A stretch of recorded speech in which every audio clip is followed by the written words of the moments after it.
Quand je suis allé dans les événements d'entrepreneurs, j'ai vu personne de bien intentionné. Je me suis fait avoir par des marketeurs justement qui me disaient tiens, on va créer telle chose, tu vas gagner tant par mois, etc. Alexandre, tu interviens dans le domaine de l'investissement dans les parkings. Tu es également investisseur dans des startups. À cause de cette clause de préférence, j'ai pas pu changer d'éditeur. Donc ça, c'est un point qui m'arrivera pas 2 fois. L'erreur que font les mauvais vendeurs, les mauvais commerciaux, c'est de...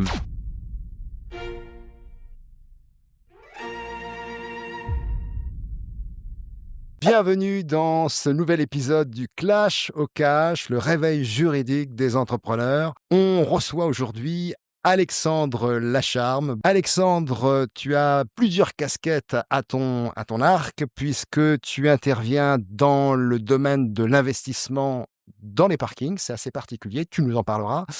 Tu es également investisseur dans des startups, tu es business angel, et puis tu as une activité où tu as une passion pour les montres, tu nous l'as évoqué tout à l'heure, et tu investis, en tout cas tu es influenceur dans ce domaine et tu as fait des publications assez importantes dans ce domaine. Je voudrais évoquer avec toi cette forme d'investissement que tu as choisi, l'investissement dans les parkings, parce que ton objectif, quand finalement tu as fini tes études et que tu es rentré dans le monde du salariat, tu as eu tout de suite ce souci d'être dans l'émancipation financière. Si tu peux nous évoquer un petit peu cet état d'esprit dans lequel tu étais à ce moment-là. Merci à vous deux de me recevoir sur votre podcast. Je suis très heureux d'être avec vous. Effectivement, j'ai un profil multi-casquette et chronologiquement, j'ai commencé par le parking.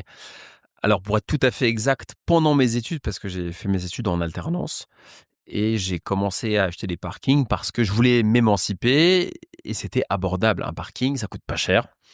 C'est beaucoup moins cher qu'un appartement, c'est beaucoup plus facile à gérer. La législation est différente, on est sur le code civil. Donc, il n'y a pas toutes les contraintes de la loi Allure, avec la trêve hivernale, avec le fait d'avoir des difficultés à expulser quelqu'un, toutes les procédures qui sont liées à cette législation. Donc, je voulais quelque chose de simple, n'ayant pas de compétences en immobilier. Je voulais quelque chose d'abordable puisque j'ai commencé avec très peu d'argent. Et du coup, le parking, c'était une option intéressante que j'ai choisie. Ça aurait pu être d'acheter les caves peut-être. C'est exotique également, mais le parking, je me suis dit, ok, Les caves, ça peut être un peu plus illicite, hein, parce que peut y avoir du marchand de sommeil et autres. Les parkings, c'est parking, vrai j'ai que pas eu le cas de figure on m'a pas proposé de dormir dans mes parkings, même pendant les JO, j'ai pas eu ce genre. de stocker de la drogue, peut-être. Non, pas du tout. Non, parce que c'est des places ouvertes en fait, c'est pas des box. Ah, ok, excellent. J'avais tellement pas envie d'avoir de contraintes que même un box c'était trop de contraintes parce qu'un box on peut avoir la porte qui s'use et moi c'est 3 lignes de peinture et du coup j'ai réduit en fait les contraintes. Le parking c'est l'investissement un peu pour les feignants parce qu'il y a pas Mais trop de cette contraintes. idée t'est venue comment? Cette idée m'est venue parce que j'étais en alternance sur un premier job commercial, donc il fallait appeler des prospects pour qu'ils deviennent des clients et c'était très laborieux. C'est un job qui est intéressant, mais qui est très ingrat à certains égards et difficile du moins, même si et je l'ai embrassé avec plaisir et j'apprécie ça. Je me suis dit, il faut que je gagne de l'argent autrement qu'en faisant du business en tant que commercial. Donc, c'est trop épuisant. Je me suis dit, à un moment, j'aurais plus l'énergie pour appeler, etc. Et puis, j'aspire aussi à autre chose. Donc je me suis dit, il faut que j'ai différentes sources de revenus et le fait de générer un revenu passif, quand j'ai compris qu'en fait je pouvais gagner de l'argent décorrélé à mon temps de travail, parce que quand vous êtes propriétaire d'un bien immobilier que vous mettez en location, vous touchez un loyer alors que vous êtes en train de faire autre chose. Cette notion de revenu passif, je me suis dit c'est magique. Ça a fait un déclic dans ma tête et je me suis dit c'est trop beau aussi quand je fais autre chose ou même quand je travaille pour mon job principal à chercher des clients, je gagne de l'argent. Et c'est là qu'il y a eu le déclic et c'est là que je me suis dit on y va. Et parce que les parkings, il y a Ouais. une notion de rentabilité peut-être qui est plus importante, surtout peut-être aujourd'hui. C'est pas ça qui m'intéressait, c'était plutôt La le simplicité. rapport entre effectivement, le temps de travail, la simplicité, le côté abordable, hem, versus un appartement. C'est un peu plus rentable qu'un appartement, oui et non. C'est vrai que l'immobilier d'habitation dans Paris, dans l'ancien, par exemple, là on est à Paris, bon, certains disent que c'est 4%, 3%, 5%, parfois moins. Un parking, ça va être un peu plus élevé, on va être plutôt entre 5-7%, voire plus, si on a une exploitation astucieuse, par exemple, en mettant des 2 roues plutôt que des voitures. C'est ce que j'étais un des premiers à faire ça il y a 10 ans déjà. C'est-à-dire, tu peux nous donner un petit C'est-à-dire que peu? j'ai acheté une place de parking biscornue, Ouais. d'évaluer d'un point de vue financier. C'est-à-dire qu'au lieu de l'acheter 20 000 euros, 25 000 euros, bah, je l'ai acheté 15 000 parce qu'elle était triangulaire. Et je la négociais bien. Et ensuite, je traçais des lignes au sol et je mettais des motos, des scooters. Donc, je l'ai acheté moins cher et je l'ai loué plus cher. Alors, on va revenir sur tes autres expériences tout au long de ce podcast, hein. Tu es aussi maintenant influenceur. On verra ce que ça implique sur le plan financier, juridique. Sur les parkings, tes parkings, ils sont situés Paris Intramuros. Paris Intramuros, exclusivement Paris Intramuros. Ok. Et tu en as combien actuellement? 91. 91, d'accord. Et juste, est-ce que du coup, tu empruntes de l'argent pour acheter des parkings ou c'est sur fonds propres? Moi, Comment? j'avais pas d'argent, donc fonds propres, le premier, c'était un tout petit. Ok. 4 000 euros. 4 000 euros, je l'ai acheté d'être vendeur. C'est une place d'euros, en fait, qui était à Marcadet Poissonnière, dans le 18e. On ne pouvait pas mettre une voiture. 4 000 euros. Donc ça existe encore. Et ensuite, la deuxième opération, je l'ai faite aussi en fonds propres. J'avais très bien négocié. J'étais commercial, donc vendre, négocier, c'est mon expertise. Donc j'ai acheté moins cher. Donc ça, c'est aussi à noter. Et après, fatalement, j'étais bloqué en termes de fonds propres. Donc j'ai fait du crédit. Et au fur et à mesure, j'ai eu des jobs toujours à dominante commerciale et marketing, de mieux en mieux payés. Donc ça me permettait de faire l'effet de levier bancaire. Et aujourd'hui, tu travailles ou tu ne travailles plus? Aujourd'hui, En tout cas, je suis en plus tant que salarié. salarié. Non, pas du tout. Aujourd'hui, je gère mon temps comme j'entends. Quels sont tes critères justement pour le choix de parking? C'était la rentabilité. Il fallait l'acheter le moins cher possible et le louer le Ouais. plus cher. Ça, c'est un premier point. Un parking qui est intéressant, c'est un parking qui se loue. Donc un quartier, l'emplacement dans l'immobilier, c'est valable pour le parking aussi. Donc dans un quartier, on peut pas se garer. Donc moi, j'ai beaucoup misé sur l'est de Paris, sur le 11e, par exemple, à l'époque. On peut pas se garer dans le 11e, rue Amelot, rue de Charonne, vers République, etc. J'habitais plutôt à l'ouest, mais je voulais acheter là où c'était pas cher et là où on peut pas se garer. Et là aussi où les clients sont quand même solvables, parce que là où j'ai acheté dans les quartiers un peu trop populaires, j'ai du mal à louer. Il y a plus d'impayés, donc il y a il y a un vrai retour terrain, il y a une vraie étude de marché à faire que j'ai faite. Alors, tu nous parles, on va revenir, je pense, sur les problématiques juridiques et sur les réveils que tu as pu avoir à ce niveau-là, notamment peut-être liés à des impayés. Mais tu dis que tu as tes parkings moins chers. Comment tu gères une négo immobilière et a fortiori dans les parkings? Comprendre pourquoi la personne vend, ça va me donner des infos. OK. Premier élément, Donc ça, tu c'est-à-dire, lui demandes, je lui demande directement. Si la personne me dit, je suis pas pressé, OK. Ou alors si elle me dit, je me sépare de mon conjoint, ma conjointe, je divorce, j'ai hérité, je sais pas quoi faire, etc. C'est quelqu'un qui est pressé. Donc quand on est pressé, on fait des bonnes affaires en général. Enfin, surtout pour celui qui achète. Premier élément. Deuxième élément, si j'ai les fonds propres, je vais négocier davantage. C'est du bon sens, ça marche comme ça, forcément. En fait, il faut qu'il y ait une contrepartie. C'est-à-dire que si moi je demande une ristourne, il faut que je fasse un pas vers l'autre. Donc si je demande une remise et que j'apporte rien en termes de vitesse, je suis pas en position de force. Et après, un troisième élément, je suis sympathique. Et je pense qu'on a envie de faire des affaires avec des gens qui sont professionnels, mais qui sont sympathiques aussi. Donc être sympathique, avoir les fonds propres si je veux négocier rapidement, ou avoir au moins l'autorisation de la banque, un accord de principe à présenter. Et le premier élément, c'était de comprendre. comprendre le contexte. Donc la vente, c'est ça. C'est faire preuve d'intelligence relationnelle. Et je suis très sensible à ça. Et alors, est-ce que tu as eu des situations, puisqu'on est ici pour parler de tes réveils juridiques, est-ce que tu as eu des situations juridiques problématiques dans le cadre de cette activité de parking où ça s'est toujours, finalement, tu as eu des impayés ou comment tu as géré ça? Ça s'est toujours bien passé. Les impayés sont jamais, J'ai jamais eu besoin de faire appel à des mécanismes juridiques pour les impayés. OK. Des SMS, ça a suffi, parce que j'avais un bon relationnel avec les clients. Peut-être que j'aurais besoin pour les volets, start-up, parce que j'ai une dizaine de participations, plus, le volet auteur avec les droits d'auteur. Là, c'est possible qu'à l'avenir, j'aurai, ces sujets-là. Mais pour le parking à proprement parler, j'ai pas besoin pour l'instant de ça. OK, donc ça, c'est ton activité parking, Mmh. c'est top puisque ça te génère du coup, un cash flow qui te permet de faire ce que tu veux du reste de ton temps et évidemment, tu as mis ton temps à profit puisque je pense que tu es profondément entrepreneur, tu l'as dit, tu Mmh. aimes la vente.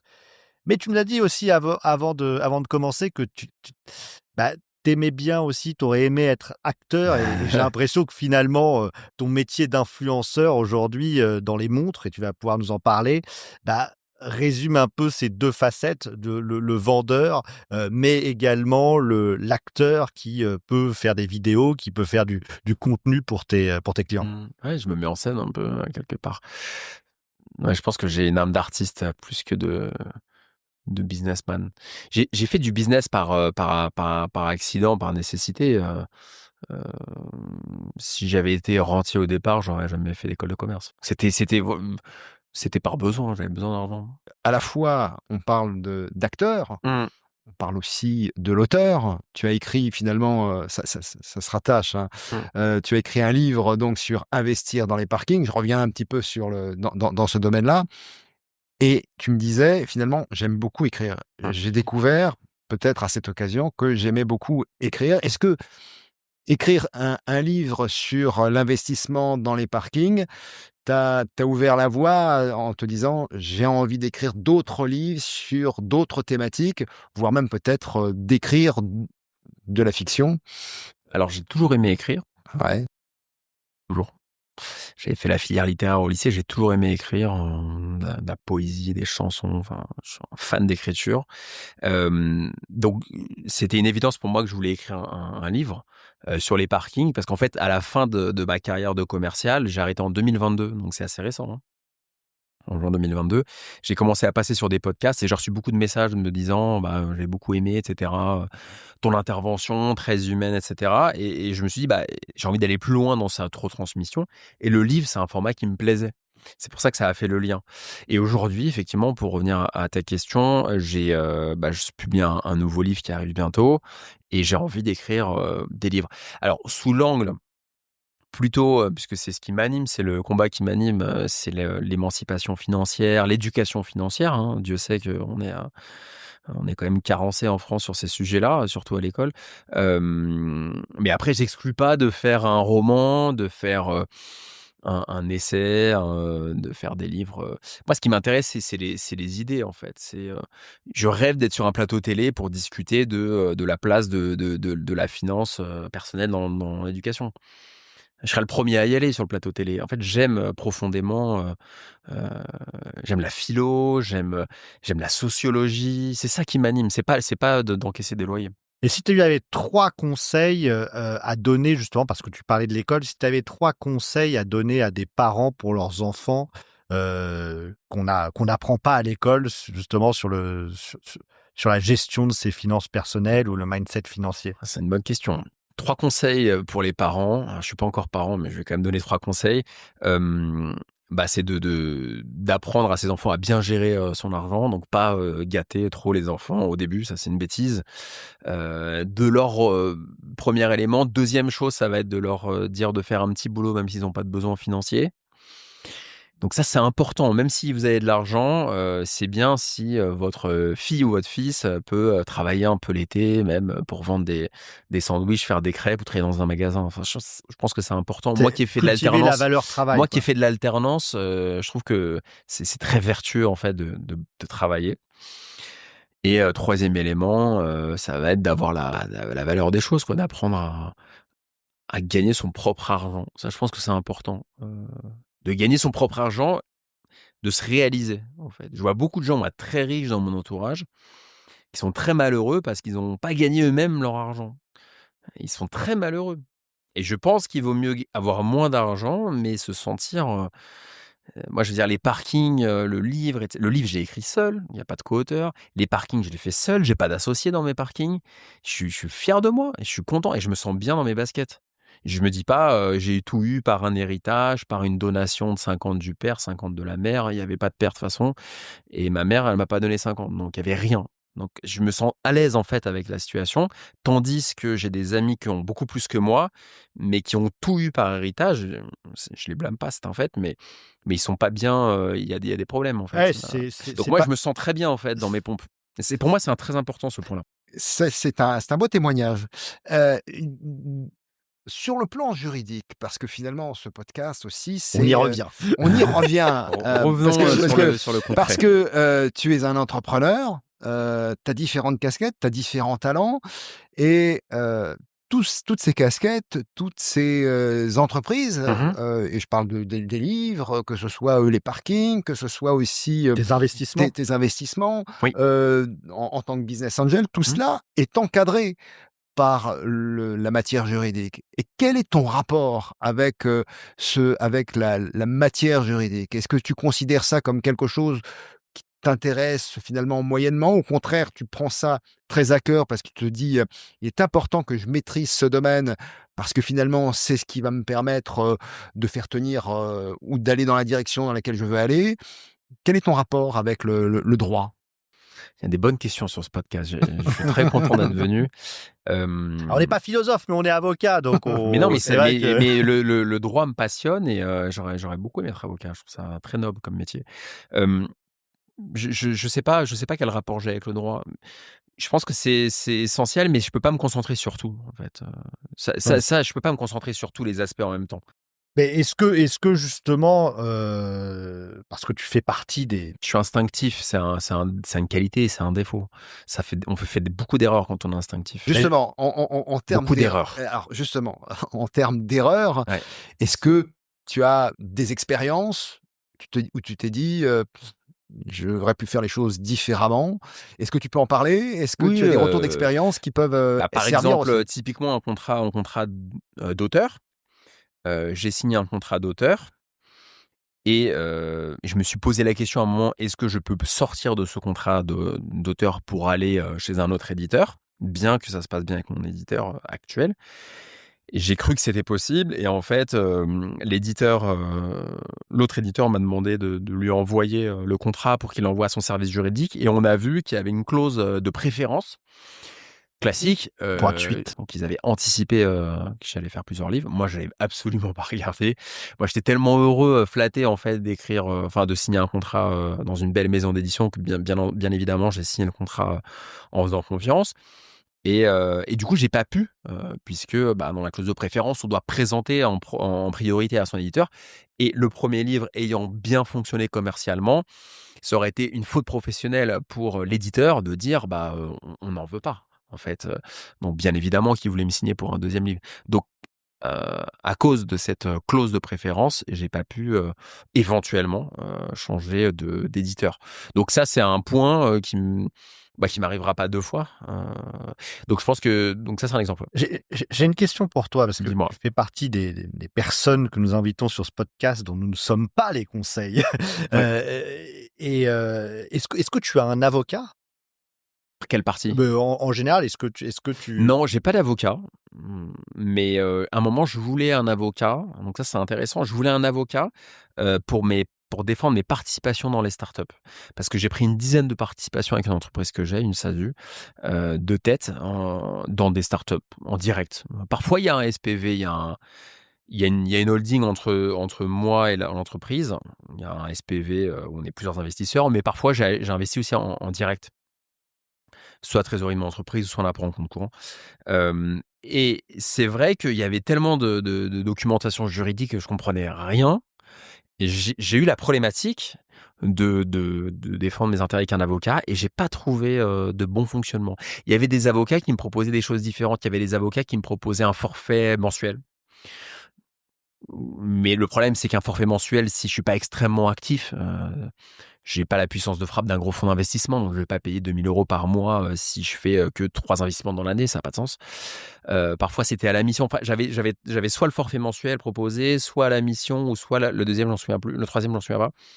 Mais c'est le seul moment où je me suis dit: «Là, il faudrait que j'ai un avocat pour défendre mes intérêts», mais j'en ai pas aujourd'hui. Ouais, et moi je pense que c'est primordial dans les Mais, contrats on que va tu vas changer. signer parce que ça te permet d'éviter On a de faire des besoin, problèmes. je Et juste, en fait, ce podcast, il est aussi regardé par, de jeunes avocats, des élèves avocats, et il est important aussi pour nous, quand on interroge les entrepreneurs, c'est aussi pour eux qu'on fait ça, D'accord. pour savoir aussi qu'est-ce que toi, entrepreneur, justement, tu attends d'un avocat?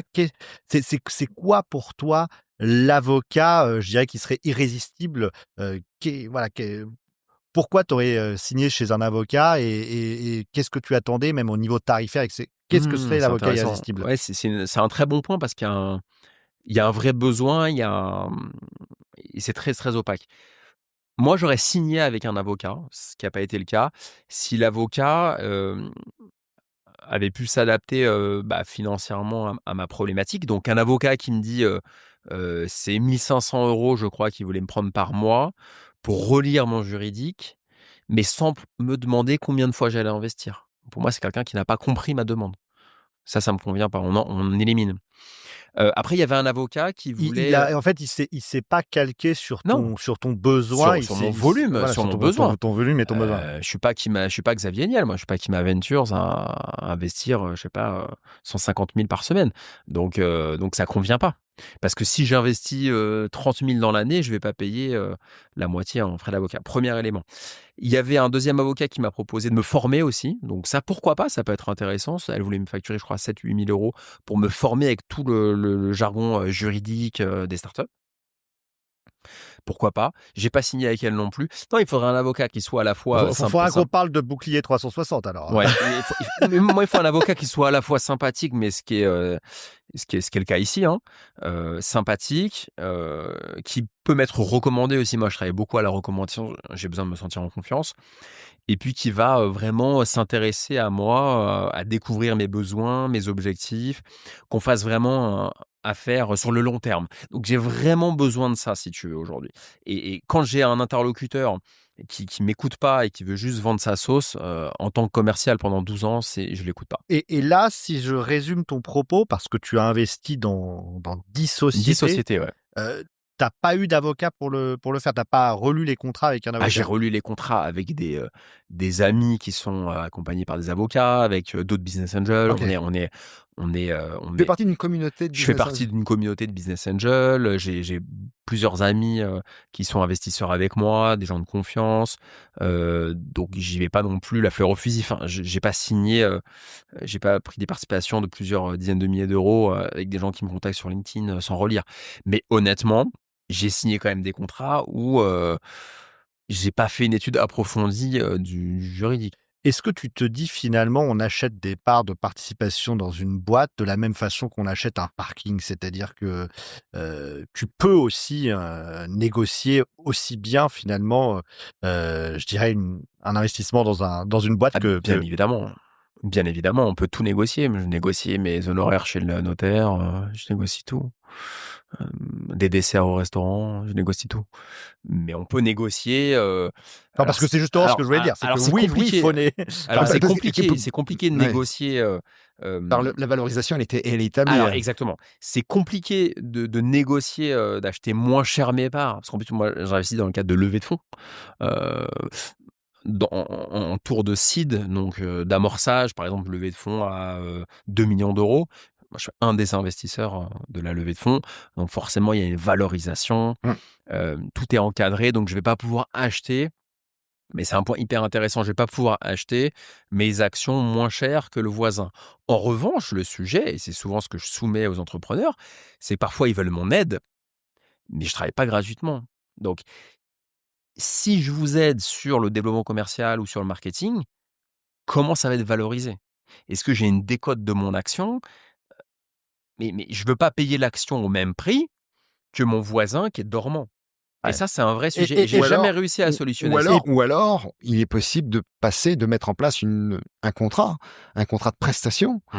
dans lequel tu te fais rémunérer pour l'accompagnement que tu proposes. Alors c'est vrai que ça peut paraître un peu, J'ai jamais réussi à le faire.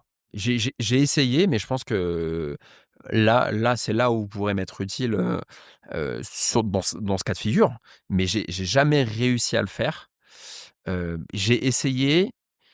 J'ai aussi reçu des contrats, des propositions de contrats en me disant, «On va te donner des parts sociales de l'entreprise, en échange de conseils», mais des parts sociales d'une entreprise qui vaut zéro, c'est toujours zéro.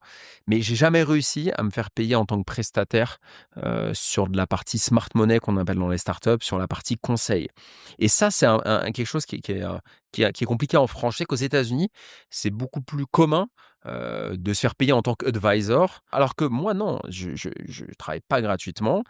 Le temps, c'est la ressource la plus précieuse pour tout le monde ici autour de cette table et si je passe du temps à développer, j'ai besoin de m'y retrouver d'une manière ou d'une autre et ça, j'ai pas réussi, mais si on arrive à le faire un jour, il y a des il y a des il y a il y a il y a des il y a des il y a des moyens de mécanismes il y qui a des doivent exister, mais mécanismes, ça, c'est il y a des quelque Et chose qui mécanismes. m'intéresse et il y a également cette notion dans la négo aussi, dans le cadre d'investissement de boîte. Peut-être que vous, derrière cet écran, vous souhaitez investir dans des boîtes et ça peut être des petites boîtes comme des grosses boîtes. Alors évidemment, quand c'est des grosses boîtes, vous avez beaucoup moins de leviers de négociation comme d'habitude.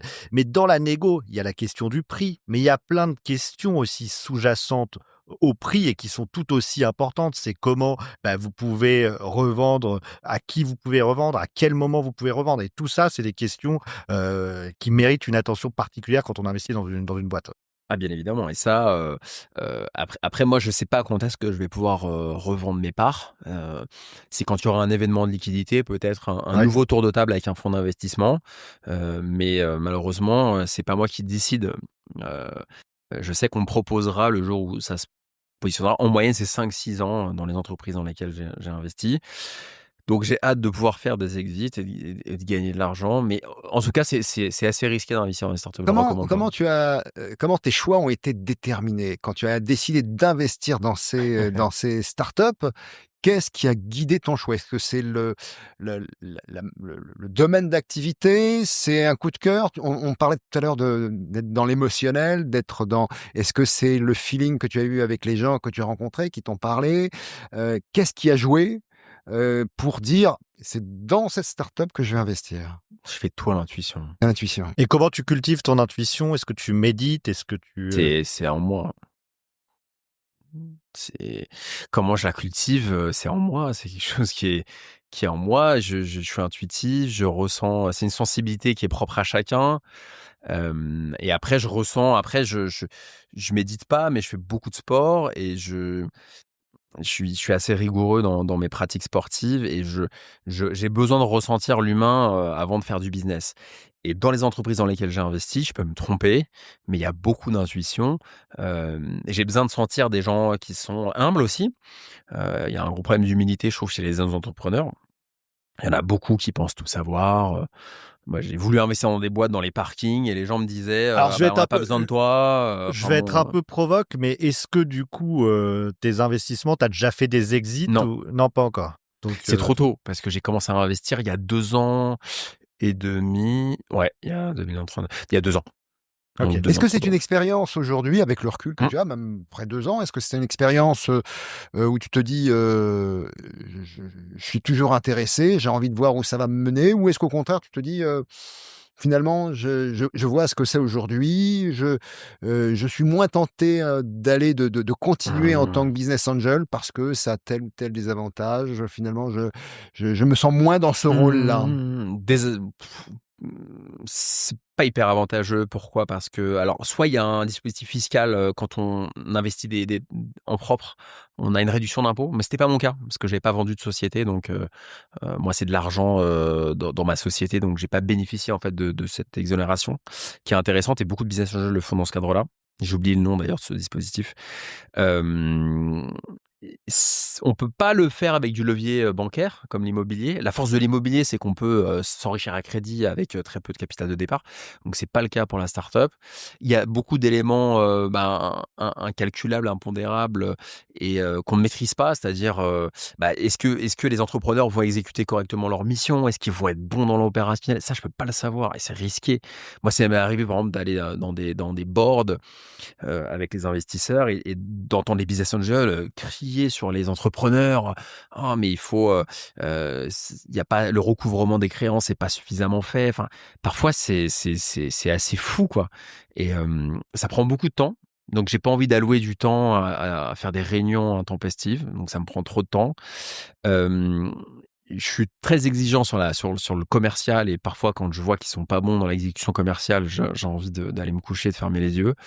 Ça m'énerve et c'est très risqué, mais c'est très intéressant humainement.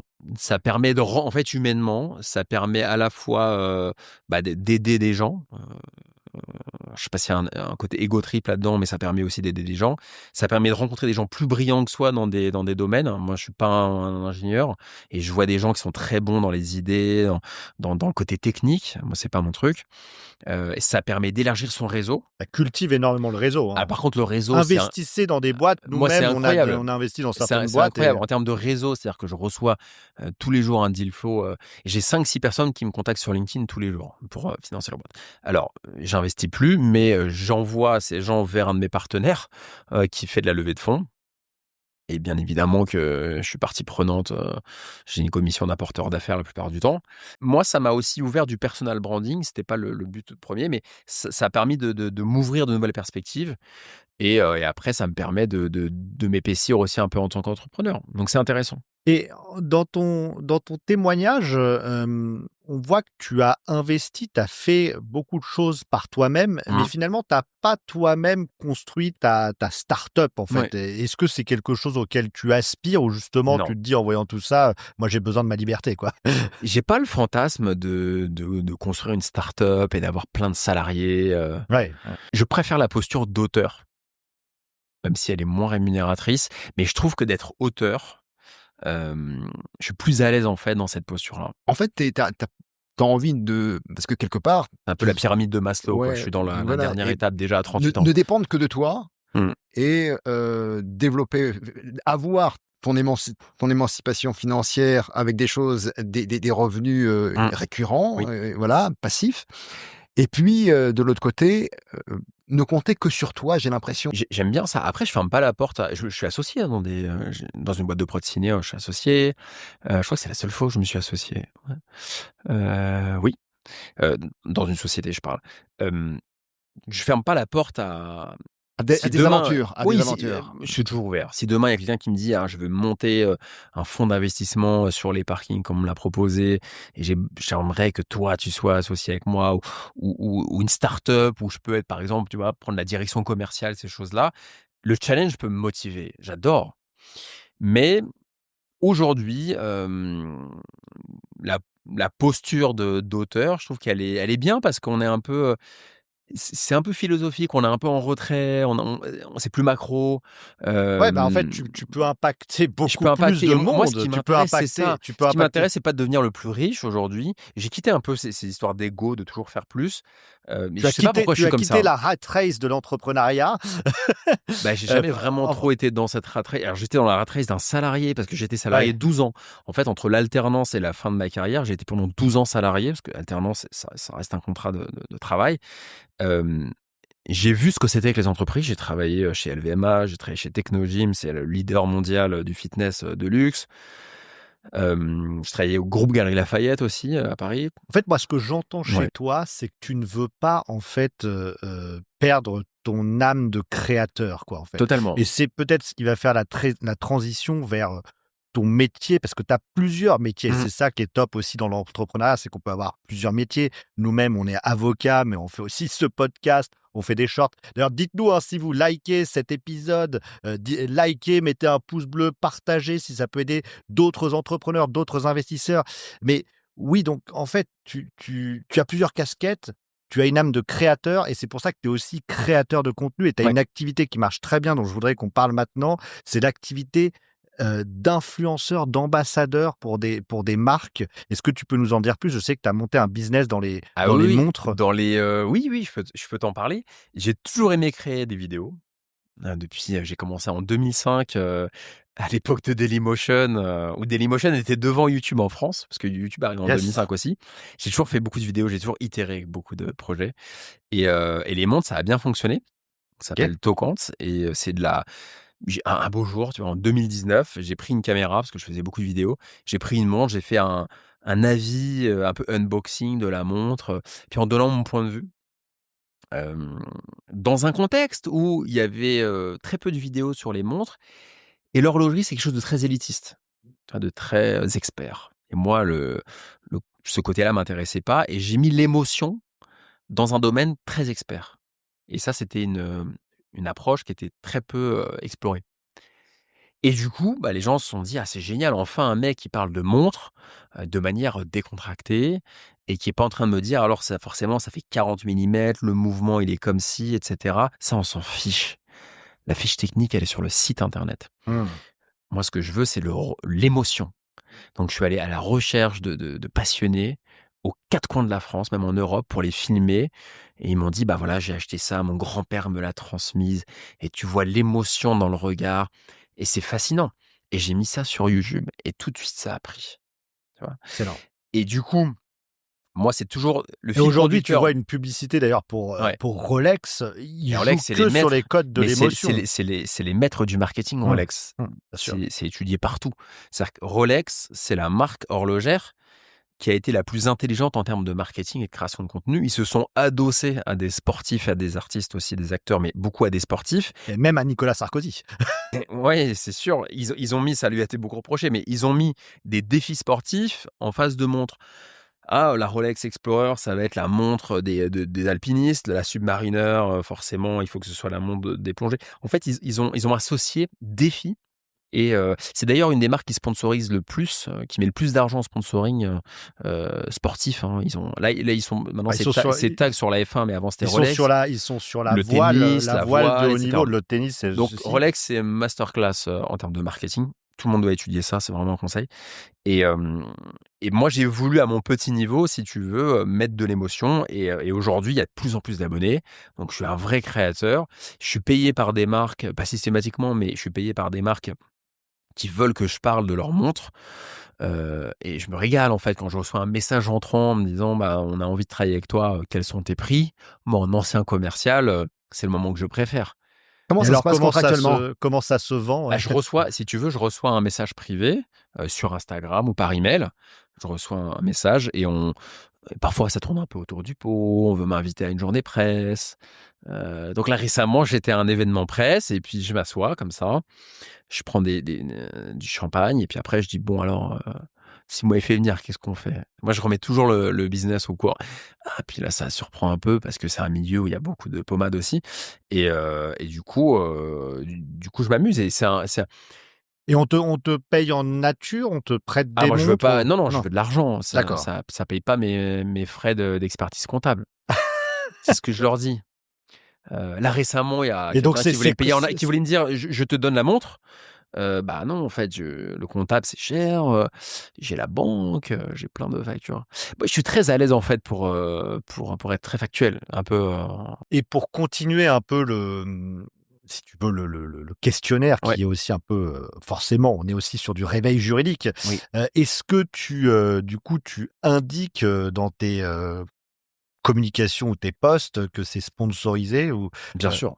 OK. Sur YouTube, je le mets, sur Instagram aussi, Donc tu respectes la réglementation, bravo, et je tiens ah d'ailleurs non, je le fais, je le fais, je le fais et quand je suis pas payé, je le dis aussi. Moi, tu sais, je suis très transparent. Je pense que là, tu commences à comprendre un peu, mon ton, mais je suis très transparent et j'ai fait une vidéo chez un expert horloger qui préparait une vente aux enchères et en plein milieu de la vidéo, j'ai dit: «Bon les amis, j'ai pas touché 1 €». Tu vois, j'ai un ton très franc. J'ai pas touché 1 € pour faire cette vidéo, c'est en pure amitié et cetera et je le dis, ouais. Donc pour revenir à ça, je le dis.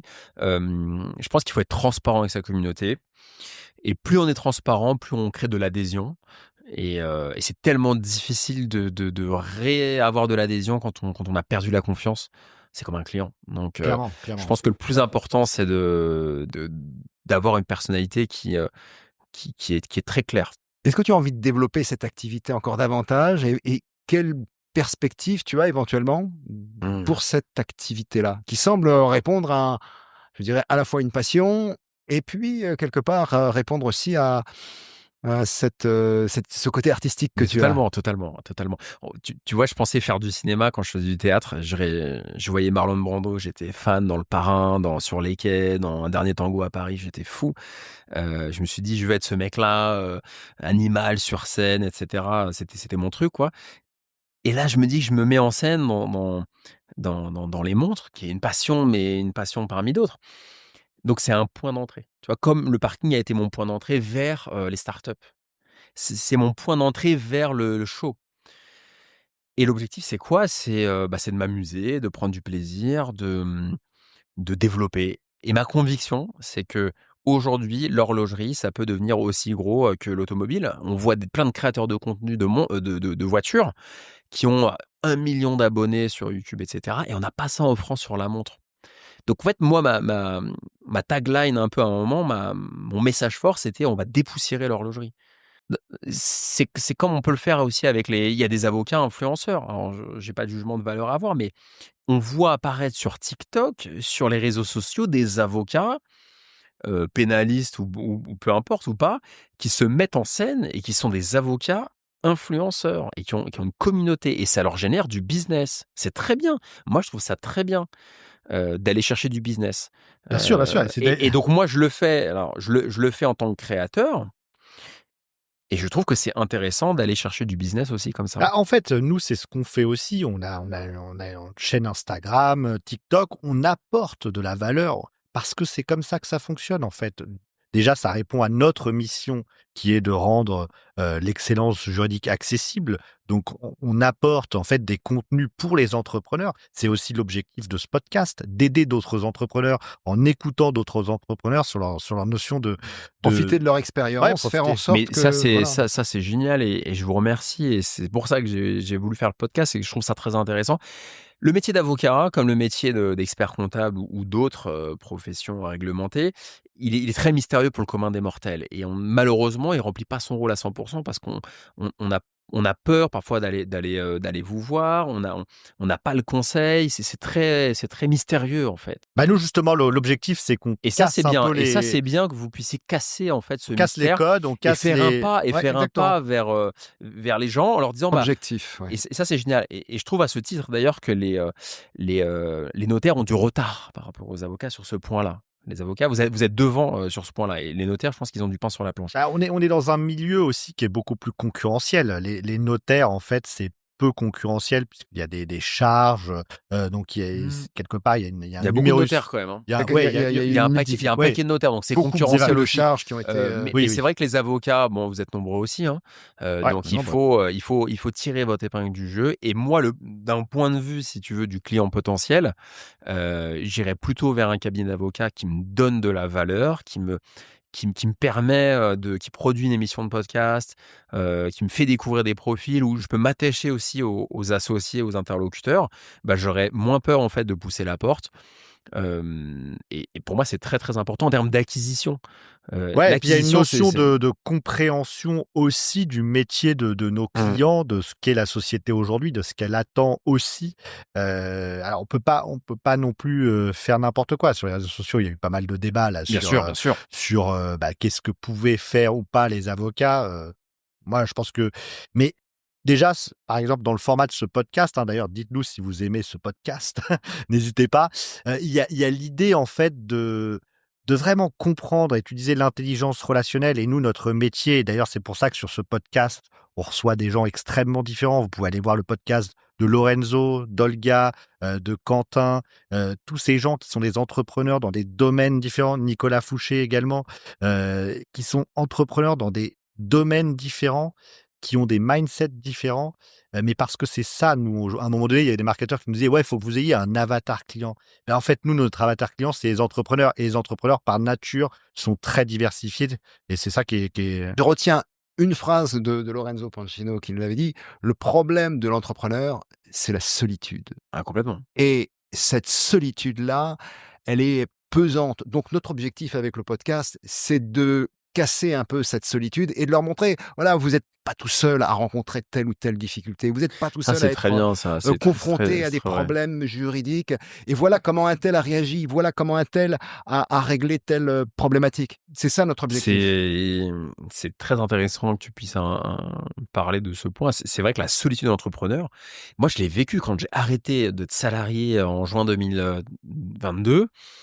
Je sors mon livre, j'arrête le 31 mai 2022, d'accord? Je rends la voiture de fonction, je rends mon tablier dans l'entreprise, à Issy-les-Moulineaux, pas loin. 16 jours après sort mon livre sur les parkings, j'ai un attaché de presse, on fait une vingtaine de radios, de médias, journaux, vraiment une belle couverture presse, surtout vu la thématique est très nichée. Et là, on se trouve seul et on se dit: «Qu'est-ce qu'on fait?» Moi, en plus, pas de salarié, seul à la maison comme ça et franchement, c'est une petite mort, c'est une petite déprime. Et j'ai vécu ça et après, on se sent seul, on se dit: «Comment on fait?» On voit que tous les gens sont dans des boîtes, corporate et cetera et puis on a peur de se faire avoir. Moi, je me suis fait avoir par des marketeurs justement qui me disaient: «Bah tiens, on va créer telle chose, tu vas gagner, tant par mois» et cetera. J'avais pas l'habitude de me faire démarcher donc Mmh. j'ai dit: «Oui». Oui, oui et j'ai dépensé beaucoup d'argent et après j'ai arbitré. Mais là où je rejoins ton point et tu as raison, c'est que je pense que chaque entrepreneur vraiment qui réussit ou qui se retrouve à un moment, il fait une petite dépression, Il a c'est peut-être trop dur. il a peut-être besoin à ce moment-là, plus que jamais, d'être accompagné Ah dans oui! cette Et démarche. attention les amis, parce que les entrepreneurs justement qui gagnent de l'argent, qui font des exits, qui font des reventes, vous êtes vulnérables à ce moment-là et il y On a est des des gens proies. qui Oui, oui. recherchent vraiment ces moments-là pour vous dire: «Venez investir à tel endroit, venez Ah investir». bah ça, je peux dire que c'est mon quotidien Ouais, depuis bien 2 ans. sûr, bien sûr. On a vu beaucoup d'entrepreneurs se faire, escroquer, investir dans des placements, une fois qu'ils Inciter à aller ouais. vers des investissements qui n'étaient en réalité pas rentables, voire même maquillés pour obtenir de leur part, des C'est participations ou c'est de mon l'argent, c'est hein. mon quotidien depuis, 2 ans et demi. Honnêtement, Ah oui. c'est mon quotidien. Presque tous les jours, je reçois quelqu'un qui tape: «Tu n'as pas 15 minutes en visio?» Bah non, j'ai pas 15 minutes en visio déjà. 5 minutes, les gens vont te voler ton temps et après ils te proposent des choses et moi je leur dis et ils relancent et moi je leur dis: «Votre urgence n'est pas la mienne». D'accord? Alors, Non mais ça, c'est petit important. tips là que vous pouvez faire que m'avait donné, Rémi de la chaîne Parlons Long Terme, je sais pas si tu connais, mais très intéressant.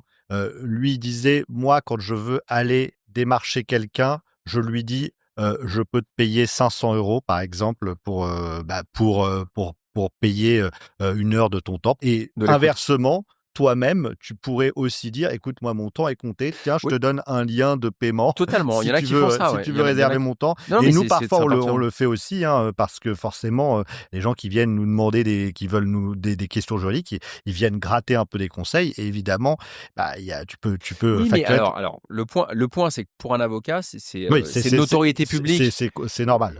Alors le problème, c'est que pour un avocat, c'est normal, mais par contre pour moi, c'est moins normal. Bah, tu veux Parce que je venir suis au tu oui, tu non veux mais venir me pitcher ton projet, OK, tu me prends de mon non, temps. Mon alors temps, c'est la non, mais il y a la ressource la plus théorie et la précieuse. Oui, non, pratique. bien Il y a sûr, mais la pratique, c'est que je suis auteur, mais c'est ce que donc fait Oussama Hamar. la pratique, c'est que je suis auteur, donc je suis, Mère Teresa pour les gens.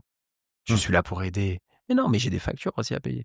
Donc là, il y a quelqu'un qui m'a dit: «Alexandre, aide-moi, fais-moi un accompagnement personnalisé». Hier, je lui ai fait un devis. On est sur des honoraires des ténors Bien sûr, Bien sûr. C'est et normal. s'il prend pas, c'est pas grave parce que je suis la personne la plus légitime sur le parking, sur le particulier, avec le livre, avec, 12 ans d'expérience, donc ce Mais sera ces tel 12 prix. ans, Mais c'est normal. ces 12 ans ont de la valeur. Bien évidemment, mais pour moi, c'est totalement, acceptable. Mais vous, dans votre profession, c'est normal de facturer, le temps, le forfait ou à l'heure. Et ben, moi, je le fais aussi. Mais c'est vrai qu'on a l'habitude, quand on est entrepreneur, qu'on a raconté un peu sa vie dans un livre sur les réseaux sociaux, bah, qu'on est là pour retransmettre gratuitement et moi, je suis un peu contre ça. Mais c'est une vision assez française malheureusement. Ouais Voilà, et là, ce qu'on disait aussi, c'est c'est lié au business angel. qu'attention parce qu'il peut y avoir aussi derrière des gens, bon, bah, qui sont peut-être un peu maladroits, mais qui sont plutôt bien intentionnés. Des gens donc qui peuvent un peu te prendre ton temps, ça c'est Mmh. possible.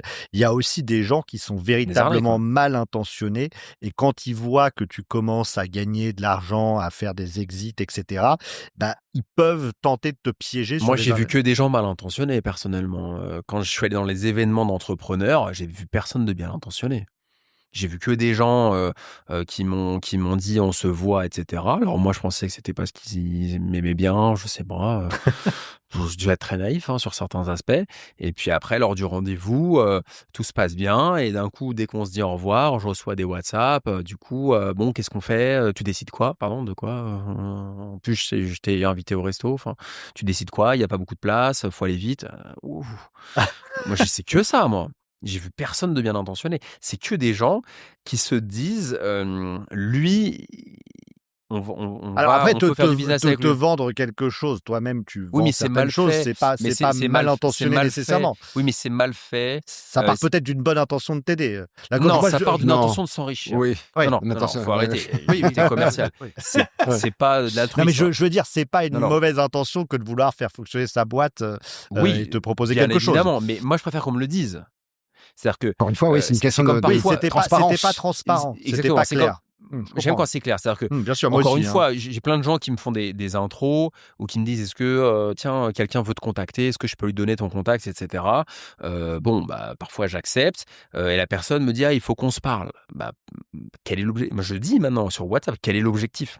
Hum. J'ai pas beaucoup de temps, je dois rendre un livre là, il me reste 50 pages en 10 jours. Quel est l'objectif?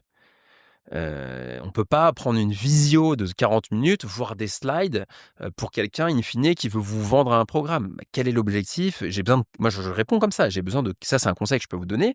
Quand quelqu'un vous sollicite, qualifiez la demande. Je sais pas si les avocats le font, je pense Ah que bah oui. si, c'est Bah, moi, je le fais aussi. Donc, je qualifie la demande. Bonjour, très bien, merci de m'avoir contacté. Du coup, pour qu'on puisse cadrer, quel est ça, l'objectif? on peut même le mettre sur un Calendly. Alors moi, oui, totalement, c'est encore mieux. Mais moi, je le fais de manière peut-être un peu plus informelle, mais sur LinkedIn, si sur LinkedIn, je réponds sur LinkedIn, sur WhatsApp, etc. Mais il est hors de question que je prenne un appel avec quelqu'un si je sais pas de quoi il s'agit. Parce que 9 fois sur 10, la personne, qu'est-ce qu'elle veut? Elle veut vendre son truc. Donc moi, je vais croire qu'elle veut faire une création de contenu avec moi, une vidéo, un truc, qu'elle a lu mon livre, que je sais pas, qu'il y a quelque chose de divin qui va se faire. Et puis en réalité, il veut me vendre son service, son truc. Et moi, ça me va pas du tout. Excellent. Euh, Donc bien qualifier. Conseil, les amis, qualifiez bien la demande. Au risque de passer pour quelqu'un peut-être d'un peu arrogant, qui est un peu froid, ben non, il faut qualifier la demande. Tu parlais tout à l'heure de justement de commercial qui était mal fait, de la manière dont il t'abordait, qui n'était pas une bonne manière de t'aborder. Toi qui étais justement commercial, quelle serait ta vision? En tout cas, comment ils auraient dû t'aborder? Il ne s'agit pas de donner des conseils ensuite, Oh ouais, non mais c'est un sujet qui me passionne. c'est vrai que dans ce rapport que les gens peuvent avoir avec quelqu'un où ils savent qu'il a voilà, il a réalisé un exit, qu'il a éventuellement de l'argent. Toi, de ton côté, comment tu aborderais, à la rigueur, ces personnes-là? C'est un vrai point. Je prépare un livre sur la vente là, en 2026. Il faut faire preuve d'empathie et se mettre à la place de l'interlocuteur et pas être centré sur soi. L'erreur que font les mauvais vendeurs, les mauvais commerciaux, c'est d'être centrés sur eux, sur leurs produits ou leurs services. À un moment, je vendais des salles de sport pour les milliardaires. Mes clients, c'était toutes des grandes familles. Et je leur vendais des salles de sport via des prescripteurs qui sont les architectes d'intérieur, des coachs dans les hôtels de luxe, etc. Et ceux qui n'arrivaient pas à vendre, ils disaient bah, on a le meilleur tapis de course. On a le meilleur rameur, on est numéro 1 mondial, on a en ambassadeur telle star de cinéma, etc. On roule des mécaniques. Ils vendent rien parce que la personne ne se sent pas en adéquation. En revanche, le bon vendeur, c'est quelqu'un qui va parler d'autre chose déjà, qui va créer ce qu'on appelle un climat en vente. C'est la première étape de la vente, c'est dire bah, écoutez, je suis ravi, merci de m'accueillir. D'ailleurs, bah, si on se retrouve, si la vente se fait dans un bureau ou moi j'allais chez les gens directement. Bah, si on voit une photo, par exemple, je sais pas, on voit une raquette de tennis à club. Ah, je vois que vous faites en préambule du rendez-vous, je vois que vous faites du tennis, d'accord. Ah, vous jouez où? Ah, vous jouez à tel club. Ah, très bien, moi aussi je joue. Ah, on crée une connexion émotionnelle, premier élément. Si on arrive à la faire, c'est bien. Et on pose des questions, on fait une phase de découverte. Alors du coup, expliquez-moi vos besoins. L'objectif, on cadre le rendez-vous. Écoutez, je vais pas vous prendre beaucoup de temps, j'ai 30 minutes. L'objectif, c'est vraiment de recueillir, vos besoins, de comprendre, de quoi vous avez besoin et par la suite, je vais voir si moi je peux répondre à votre besoin et si je suis la bonne personne adéquate, voilà. Avec le sourire, en passant un bon moment. Donc on va prendre des infos, donc low profile, on se détend, un peu d'humilité. Je suis pas là à rouler des mécaniques en disant: «Je suis le meilleur». On fait un feedback et ensuite on revient en disant: «Bah, écoutez, cher monsieur ou chère madame, par rapport à votre problématique, je peux vous proposer ça, ça et ça», en étant sympathique et ça, c'est une bonne approche. C'est une approche qui est on passe un bon moment parce qu'aujourd'hui, on veut passer des bons moments. Quand on a le luxe de choisir ses clients, on veut des clients qui sont sympathiques. On veut quelqu'un qui nous fait gagner du temps, on veut quelqu'un qui nous comprenne. On veut pas quelqu'un qui parle que de lui. Je suis le meilleur, je suis ci, je suis ça, et moi, un cabinet d'avocat qui me séduirait serait un cabinet d'avocat qui ferait preuve d'empathie, de sympathie avec moi, qui me dirait: «Bah, Alexandre, on va déjeuner au restaurant à côté et puis on parle de tout sauf de business» et à la fin, c'est moi qui dis: «Bon, allez, on y va». Moi, c'est ce que je faisais dans la vente. C'est-à-dire que je parlais de tout sauf de mes machines de fitness hors de prix. On parlait de tout, on parlait des tableaux, de la montre, forcément ils avaient des jolies montres en général, du sport et cetera et à la fin ils me disaient: «Bon Alexandre, vous n'êtes pas venu pour rien, le devis, carnet de chèques». Ouais, on dit souvent que, C'est ça un bon vendeur. dans les déjeuners d'affaires, finalement, la vente peut se faire au dessert, en fait, après avoir, passé un super Il moment. faut passer un bon Et là, moment parfois, en 1 minute 30, on parle de la problématique et et et on c'est la pour moi, développe. c'est le plus important et pour moi, ce rationnel est le plus important et j'avais des clients qui étaient, parmi des capitaines d'industrie et cetera donc j'ai été formé à la bonne Excellent. école quand même. Et voilà, on va terminer ce podcast. J'ai le sentiment, en fait, que tu as beaucoup grandi, dans ta vie. Tu as eu une enfance Mmh peut-être, mh. difficile, et en fait ensuite, voilà, tu es devenu ce que tu es devenu. C'est ce qui fait la richesse de ton parcours. On parle d'empathie et du coup on s'intéresse aussi à ce que tu es profondément. Heu, Qu'est-ce que tu aurais envie de dire, au petit Alexandre, que tu aurais devant toi, On m'a déjà posé cette question, 7 c'est ans, marrant. 8 ans, qu'est-ce Elle est bien cette question. pour terminer? C'est une bonne question. Qu'est-ce que je lui dirais? Franchement, rien de différent de ce que j'ai fait, de foncer, de croire en soi, je me suis pas posé toutes ces questions, en fait, quand j'étais jeune. Tu passé à l'action, quoi. Ouais, je sais pas d'où ça vient. C'est peut-être mon histoire ou mon tempérament. Je pense qu'on a tous une personnalité. On dit souvent: «Chasse le naturel et reviens au galop» et j'y crois de plus en plus. On a beau avoir une profession statutaire, on a beau avoir, une épouse, qui nous cadre, ou l'inverse. Je pense que le naturel profond revient toujours. Donc moi, j'ai toujours été fonceur, toujours été intuitif et Ah, et c'est et cette intuition qui t'a guidé, c'est hein. quelque chose qui transpire dans mes bouquins, dans tous les pores de ma peau ouais. Juste une petite parenthèse, tu Mmh? parles beaucoup d'intuition. Ouais. Est-ce que c'est quelque chose que tu développes, naturellement? C'est quelque chose que tu travailles? C'est quelque chose qui t'intéresse, sur lequel tu as travaillé? Enfin, je veux dire, tu t'es documenté? Ou non? Moi, c'est vraiment empirique, mon apprentissage, c'est l'essence, c'est l'expérience. C'est que l'expérience. Je me suis pas documenté, sur l'intuition. Ça m'intéresserait de le faire, d'où ça vient et cetera. Mais, j'aurais jamais réussi ce que j'ai fait si j'avais pas eu de garde-fou. Et j'en ai eu et j'en ai encore. Jamais. Ça, il faut être très clair. Et je pense que les profils comme les miens qui sont des profils très entrepreneurs, il y a Mmh, beaucoup bien d'entrepreneurs qui ont sûr, mon profil. C'est exactement. une Du majorité. feu, feu C'est le rouge. feu, je suis rouge, c'est le feu.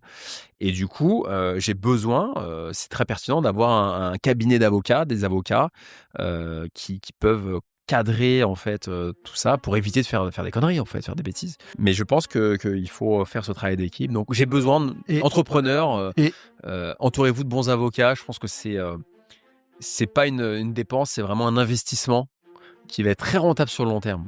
Voilà et ce que je pense.